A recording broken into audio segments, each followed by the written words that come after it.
അച്ഛാ ചെയ്യണേ പ്ലാവില കൊണ്ട്? ഞാന് ഈ പ്ലാവില വെട്ടിയിട്ട് കെട്ടാക്കി വെക്കുക.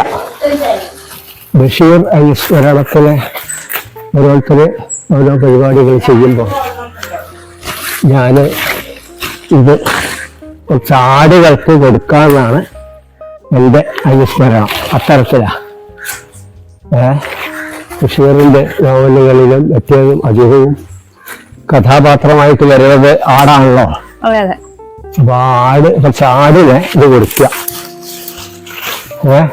ആടിനെ രാവിലെ അമൃതാണല്ലോ അല്ലേ?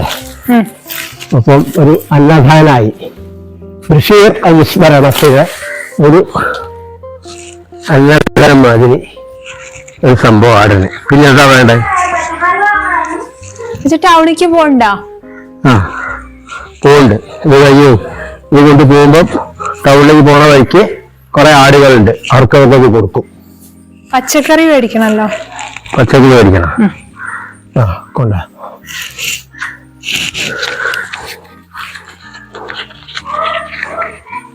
എത്രയുണ്ട്? 500. 500 രൂപ. ശരി.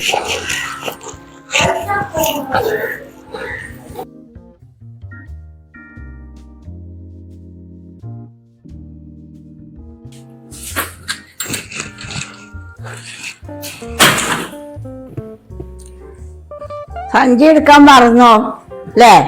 പച്ചക്കറി വാങ്ങിയില്ല. പച്ചക്കറിയൊക്കെ വാങ്ങി ഞാന്. ഇവിടെ വാ പറഞ്ഞ ഞാനിതാ പച്ചക്കറി വാങ്ങി. ഞാൻ അതിനകത്ത് ബാലൻസ് വല്ലതും ഉണ്ടെങ്കിൽ അത് ആഴ്ചപ്പതിപ്പോ ഒക്കെ വാങ്ങണം എന്നൊക്കെ ഉദ്ദേശിച്ചതാണ്. അതിൽ ബാലൻസ് ഒന്നും ഇല്ല. 500 രൂപയില് ഒരു ബാലൻസും ഇല്ല.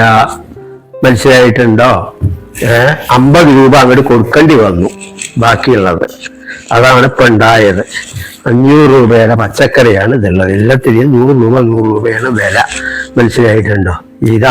ഇതാണ് സ്ഥിതി. കാലം ഇങ്ങനെയാണ്. 2 in 1 ആണ് ഇപ്പൊ.